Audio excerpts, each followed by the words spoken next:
Hey guys, I wanted to show a quick lesson on how to use the multiples paper in case anybody forgot or didn't get a lesson on it before we went on this crazy adventure.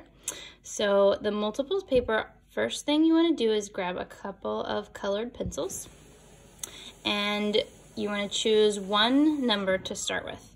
So I'm going to start with the number 3. And I'm going to make a shape around every multiple of 3. So I'm going to do a heart. And then I need to count 1, 2, 3. So 6 is my next multiple of 3, which makes sense because I know that 3 plus 3 is 6, or 3 times 2 is 6. 1, 2, 3, and I'm going to keep going. 1, 2, 3. And I'm going to do all the multiples of 3 up to 100 on my paper. I apologize for all the background noise. It's part of trying to do this in my house. Okay, so you get the idea, right? So I would keep going until I have all of them done.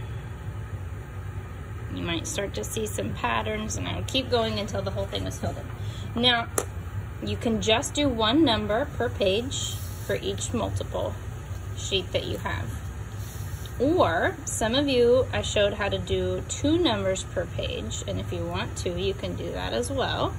So I might do 3 and 5, but I'm going to use a different colored pencil. And then I'm going to find all of the multiples of 5 with my purple. And look here, 5, 10, 15. 15 is a multiple of 3 and of 5. So I'm going to fill in the heart with purple to show that it's both a multiple of 3 and a multiple of 15. And then I'm going to keep going. 25. 30 is another multiple of 3 and 5. So 3 and 5 have some, what we would say, common multiples. And it will show each heart that's filled in, I can see are the common multiples of 3 and 5. After that, you can move on and do another one. You can also flip your page over and try to list the multiples of 3 that way.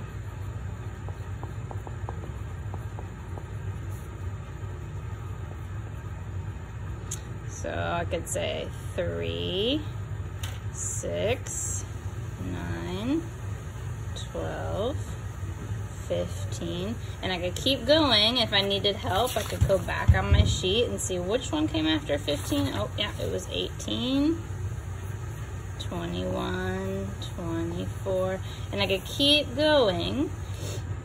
And then if I wanted to, I could do the multiples of 5 on a list there as well.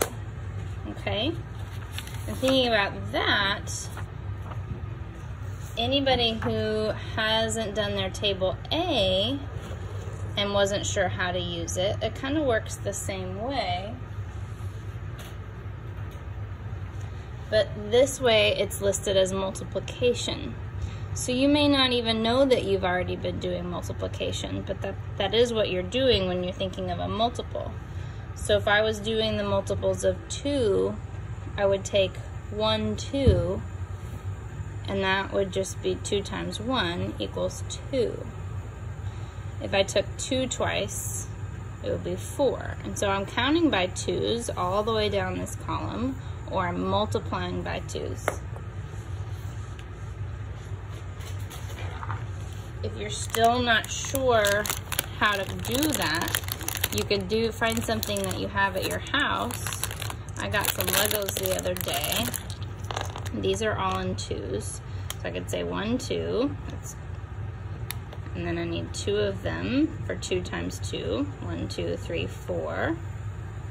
I need 3 of them. 1, 2, 3, 4, 5, 6. So my next answer is going to be 6.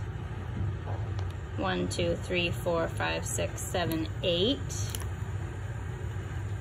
And I could keep going with my Lego pieces or beans or whatever you have, so you can help you count by 2s.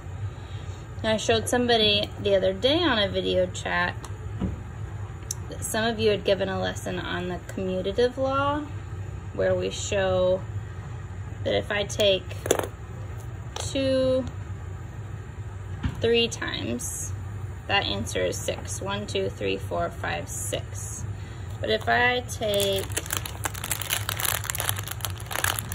I'm gonna have to make 3 because my Lego pieces don't have a set of 3 in them. So this process is all about getting creative. So let's say I have 3, pretend these are 3 bars, 2 times 1, 2, 3, 4, 5, 6. So 2 taken 3 times is 6, and 3 taken 2 times is also 6. So if I wrote that down on the back of my paper here, I would say 2 times 3 equals 6, and that's what that would look like. Or 3 taken 2 times also equals 6. So this is called the commutative law because we have the same numbers, and it doesn't matter which spot they're in, they still, it doesn't change the answer. The answer is still 6. And it would be that way if I did 4 times 5 equals 20, or 5 times 4 equals 20. And multiplication and addition work the same way. It doesn't matter which way you write it, it's still the same answer. It's like a commuter on a train. They get on their train to go to work and they come back the same way. They're getting to the same place. So you can fill this out, and now I know 2 times 3 is 6, so I can go over to the 3 column and see where 3 times 2 is, and know that's also going to be 6. And if I figure out 2 times 4 is 8, I can go to the 4 column and find the 4 times 2 and know that that is also 8. Okay?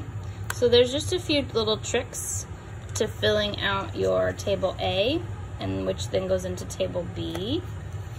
And then there's some other ideas for using the multiples paper. I will put more of these onto our Google Share Drive in case any of you have already finished yours but want to do it again. Repetition is always good with math because it helps those things and patterns stick in our brains. So I hope you guys enjoyed this lesson. I'll talk to you later. Bye.